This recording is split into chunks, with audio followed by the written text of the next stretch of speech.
Study IQ IAS, अब तैयारी हुई अफोर्डेबल। नमस्कार दोस्तों, जैसा कि आपको पता है कि नेपाल भारत का एक बहुत ही इंपॉर्टेंट पड़ोसी देश है।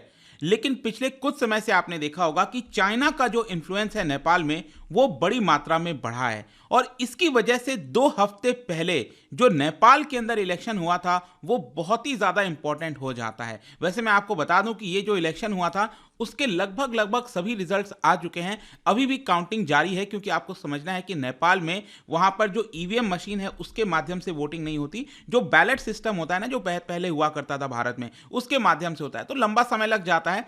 तो इस पूरे वीडियो के अंदर हम डिटेल से जानेंगे कि अभी तक ये पूरा इलेक्शन रिजल्ट कैसा रहा, किस तरह का सिस्टम होता है इलेक्टोरल, क्योंकि भारत में कई लोगों को काफी सारी चीजें पता नहीं होंगी, और साथ ही साथ भारत के पर्सपेक्टिव से यहां पर ये जो इलेक्शन है वो क्यों इंपॉर्टेंट था, किसकी जीत हो रही है, आगे क्या होगा, काफी कुछ जानने को है। चलिए आगे बढ़ते हैं। लेकिन उसके पहले ध्यान रखिएगा दोस्तों, अगर आप यूपीएससी का प्रीलिम्स दे रहे हैं अगले साल 2023 में 28 मई को, तो आपके लिए एक वन स्टॉप सोल्यूशन है, that is SIP plus, success in prelims plus module, जिसके अंदर आपके लिए current affairs, static part, CSAT जो प्रीलिम्स के लिए इंपॉर्टेंट है, ये सारी चीजें 200 प्लस आवर्स में कवर की जाएंगी। इसके अलावा आपको बुकलेट्स भी दिया जाएगा, घर तक डिलीवर किया जाएगा, और ऑल इंडिया ओपन टेस्ट में भी आप पार्टिसिपेट कर सकते हैं at a very affordable rate.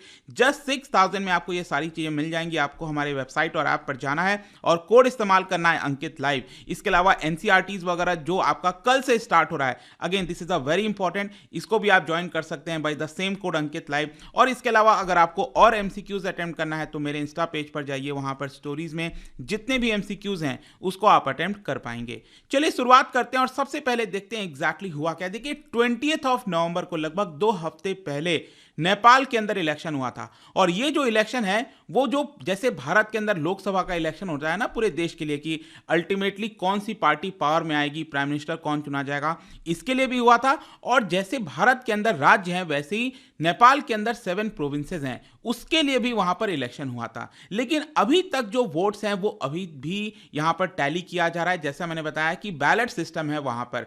अब ध्यान रखिएगा कि जो लेटेस्ट कॉन्स्टिट्यूशन है नेपाल का वो आया था 2015 में। तो 2015 के बाद से आप देखोगे तो ये दूसरा इलेक्शन है। जो पिछला वाला इलेक्शन है वो 2017 में हुआ था, जिसमें KP ओली, आप सबको पता होगा, वो जीत कर आए थे। और उसके बाद आपने देखा था कि भारत के साथ जो रिलेशन है वो काफी सारी चीजें खराब हुई थी, जिसको लेकर मैं डिस्कस करूंगा इस वीडियो के अंदर। लेकिन अभी तक जो भी काउंटिंग हुई है वोट्स की, उसमें यह देखने को मिला है कि जो प्रेजेंट के प्राइम मिनिस्टर हैं नेपाल के, शेर बहादुर देउबा, ये नेपाली कांग्रेस, मतलब वहां पर जो पार्टी है नेपाली कांग्रेस, उससे बिलोंग करते हैं। और इनका अलायंस है यहां पर communist party of Nepal Maoist centre के साथ, जिसके लीडर हैं पुष्प कमल दहल, जिनको प्रचंडा भी कहा जाता है। डोंट वरी, ये सब कुछ मैं आपको अच्छे से समझाऊंगा।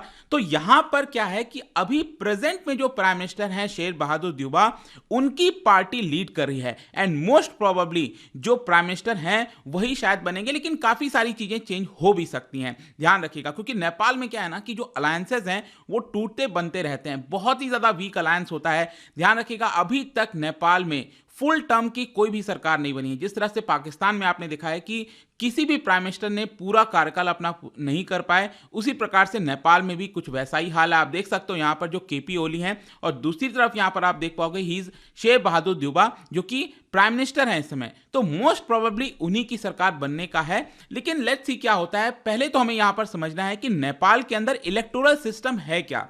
ध्यान रखिएगा, वहां की जो लोअर हाउस है उसको कहा जाता है हाउस ऑफ रिप्रेजेंटेटिव्स। भारत में जैसे हम लोकसभा कहते हैं, तो भारत में जैसे आपने देखा होगा कि हमारे पास लगभग 550 के आसपास सीट्स हैं, राइट। वहां पर सीट्स हैं लगभग 275।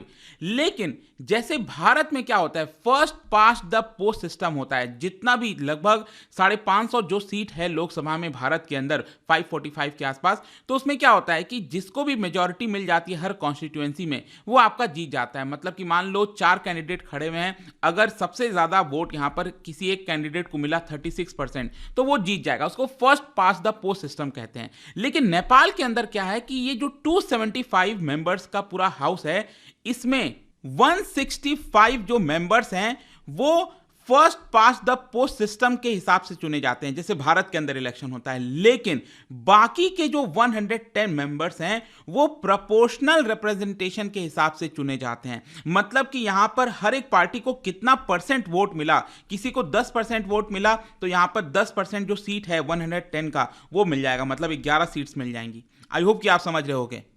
लेकिन यहां पर ध्यान रखिएगा, प्रोपोर्शनल रिप्रेजेंटेशन में अगर सीट लेना है किसी पार्टी को तो उसको मिनिमम 3% वोट चाहिए होता है, तभी वो प्रोपोर्शनल रिप्रेजेंटेशन में सीट्स ले सकता है। और इसके अलावा first past the post system तो है ही है 165 मेंबर्स का, तो दोनों मिलाकर यहां पर बन जाता है वहां की जो हाउस है, हाउस ऑफ रिप्रेजेंटेटिव्स। ये आप देख सकते हो, इसमें टोटल 275 मेंबर्स होते हैं। इसके अलावा एक और मैं आपको चीज बता दूं कि नेपाल के अंदर जो इलेक्शंस है ना, किसी प्रकार का जो डेमोक्रेटिक एक्सरसाइज किया जा रहा है वो 1990 से स्टार्ट हुआ था।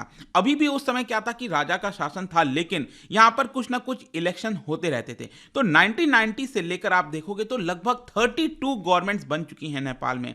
लेकिन 2008 में जब मोनार्की को अबॉलिश कर दिया गया था, पूरी तरह से खत्म कर दिया गया था, तो उसके बाद से लगभग 10 सरकारें बन चुकी हैं। मतलब अभी भी पॉलिटिकल काफी ज्यादा इनस्टेबल है, और ये एक बहुत बड़ा कारण है। मैं हमेशा से यही चीज कहता हूं कि किसी भी देश के अंदर प्रगति नहीं हो सकती, डेवलपमेंट नहीं हो सकता जब तक वहां पर पॉलिटिकल स्टेबिलिटी नहीं आएगी। सरकार फुल टर्म वर्क करनी चाहिए, तभी वहां पर वो अच्छे से डिसीजन ले सकती है, चीजों को इंप्लीमेंट कर सकती है। लेकिन जब तक वो नहीं होगा, इट इज वेरी डिफिकल्ट।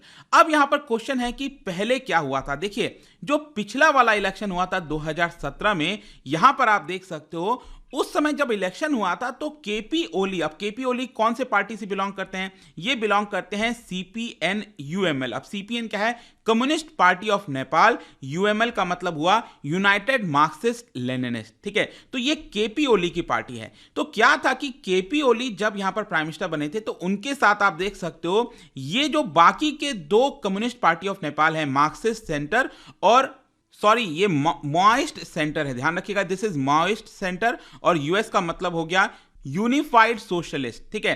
तो पहले क्या था कि जब इलेक्शन हुआ था तो केपी ओली की जो पार्टी है सीपीएन यूएमएल, उनके साथ ये जो बाकी के दो आप लेफ्ट पार्टीज देख रहे हो, एमसी और यूएस, ये दोनों इनके साथ थे। लेकिन क्या होता है 2021 आते आते यहां पर केपी ओली के ऊपर काफी आरोप लग जाते हैं, उनके पार्टी के अंदर काफी स्प्लिट देखने को मिलता है, रिवोल्ट हो जाता है, बहुत सारी चीजें होती हैं, और इसकी वजह से ये जो दो पार्टीज हैं वो अब जो है द्यूबा के साथ मिल जाती हैं, और द्यूबा की पार्टी है नेपाली कांग्रेस, जो नेपाली कांग्रेस है उनके साथ मिल जाती हैं। और ये लोग मिलकर, ये जो 5 जो पार्टीज का अलायंस है, ये लोग मिलकर सरकार बनाते हैं। तो 2021 से शेर बहादुर द्यूबा प्राइम मिनिस्टर हैं और इनके द्वारा पूरा सरकार चलाया जा रहा है, और ऑपोजिशन में केपी ओली हैं, जैसा कि आपको पता होगा।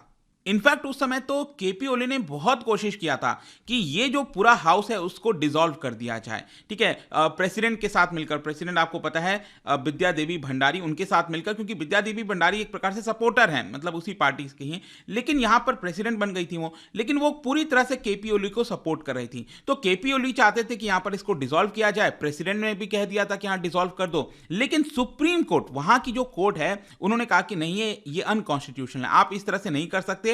अगर यहां पर अलायंस बन रहा है, अगर गवर्नमेंट फॉर्म हो सकती है तो गवर्नमेंट बनना चाहिए, और इसीलिए शेर बहादुर द्यूबा जो है वो तब से लेकर प्राइम मिनिस्टर हैं। अब क्वेश्चन है, ये तो पहले का रिजल्ट हो गया जो पिछला वाला इलेक्शन हुआ था, अब करंट में क्या स्टेटस है? देखो करंट में स्टेटस आप देखोगे, मैं आपको दिखा सकता हूं। शेर बहादुर द्यूबा की जो पार्टी है नेपाली कांग्रेस, उनको पिछले बार से भी ज्यादा इस बार सीट्स मिली हैं। आप देख सकते हो पिछली बार लगभग 63-64 सीट था, अभी लगभग 87 सीट्स वो जीत चुके हैं। और यहां पर जो केपी शर्मा ओली की जो पार्टी है सीपीएन यूएमएल, वो उनको कम सीट्स मिला है पिछले बार के मुकाबले। और यहां पर उसी प्रकार से आप देख सकते हो जो नेपाली कांग्रेस की जो अलायंस पार्टनर हैं, that is communist party of Nepal Maoist centre, उनको भी यहां पर कुछ सीट्स मिला है। तो ज्यादातर यही बताया जा रहा है कि शेर बहादुर द्यूबा की जो इस समय अलायंस चल रहा है, जो पार्टी चल रही है, वही कंटिन्यू रहेगी मोस्ट प्रोबेबली, लेकिन कुछ भी हो सकता है, ध्यान रखिएगा। जहां तक भारत का सवाल है, देखिए भारत भी यही चाहेगा कि द्यूबा प्राइम मिनिस्टर हैं, क्योंकि आपको याद होगा केपी शर्मा ओली के समय बहुत सारी चीजें हुई थी। इनफैक्ट यहां पर एक मुद्दा आपको याद दिलाना चाहूंगा कि केपी शर्मा ओली जब आए थे, और आपको याद होगा कि जब आर्टिकल 370 भारत से यहां पर खत्म किया गया था, कश्मीर का जो पूरा मुद्दा चल रहा था, आपको याद होगा, तो भारत ने एक नया मैप जारी किया था।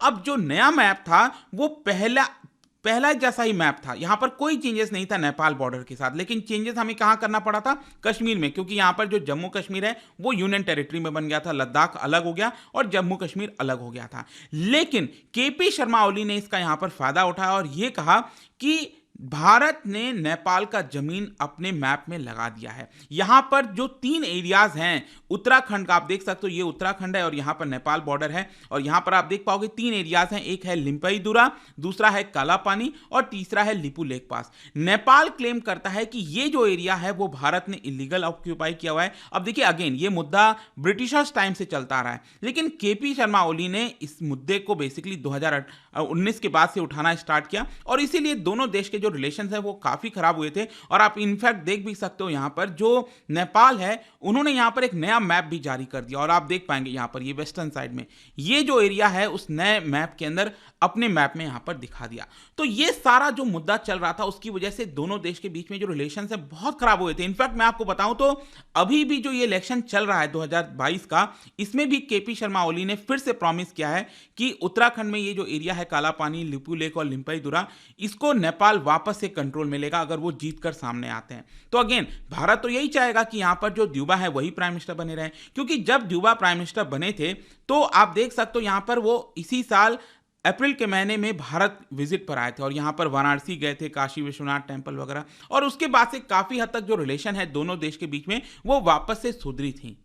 और कहीं ना कहीं ये कंफर्ट है भारत के लिए, गुड न्यूज़ है आप कह सकते हो कि द्यूबा वापस से प्राइम मिनिस्टर बनने वाले हैं। ऐसा नहीं है कि कोई द्यूबा अलग से बहुत फेवर करेंगे भारत को, लेकिन हाँ स्टिल केपी शर्मा ओली से आप कह सकते हैं कि काफ़ी बेटर ऑल्टरनेटिव है भारत के पर्सपेक्टिव से। और अगर केपी शर्मा ओली आते तो वापस से वो वही पिछला जो एंटी इंडिया जो स्टैंस है वो लगातार लेते रहते। फाइनली कंक्लूजन क्या निकलता है? देखो कंक्लूजन यही है कि यहाँ पर अगर नेपाली कांग्रेस नहीं जीती तो अगेन चाइना को काफी ज्यादा पावर मिल जाता, क्योंकि जो केपी शर्मा ओली हैं वो चाइना के काफी नजदीक हैं, और यहां पर चाइना बेसिकली क्या करता कि जितने भी कम्युनिस्ट पार्टीज हैं उनको साथ में ले आता और अलायंस बनाकर यहां पर जो सरकार है वो खड़ी कर देता। लेकिन यहां पर जैसा मैंने बताया कि नेपाली कांग्रेस सबसे सिंगल लार्जेस्ट पार्टी यहां पर जीत कर उभर कर सामने आई है। लेकिन ध्यान रखिएगा अभी भी ये सारी चीजें डन नहीं है। जैसा मैंने बताया जो काउंटिंग है वोट्स का वो थोड़ा बहुत अभी भी चल ही रहा है।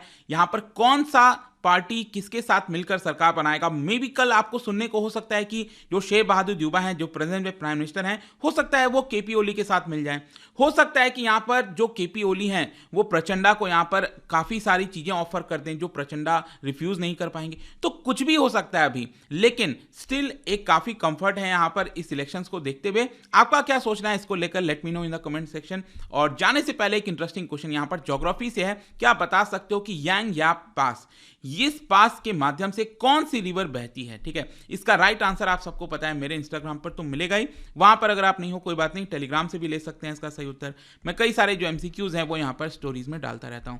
बाकी अगर आपको पीडीएफ चाहिए तो टेलीग्राम पर आइए, अलग अलग सोशल मीडिया पर आप जुड़ पाओगे। और जैसा मैंने बताया यूपीएससी की तैयारी कर रहे हैं, प्रीलिम्स का एग्जाम दे रहे हैं, ये बेस्ट मौका है आपके लिए। Use the code Ankit live website और ऐप पर, और ये एसआईपी का जो कोर्स है प्रीलिम्स के लिए स्पेसिफिकली, वो आप सिर्फ 6000 में ले पाएंगे। आई होप कि वीडियो आपको पसंद आया होगा। मिलता हूं आपसे next time, till then thank you very much, see you soon.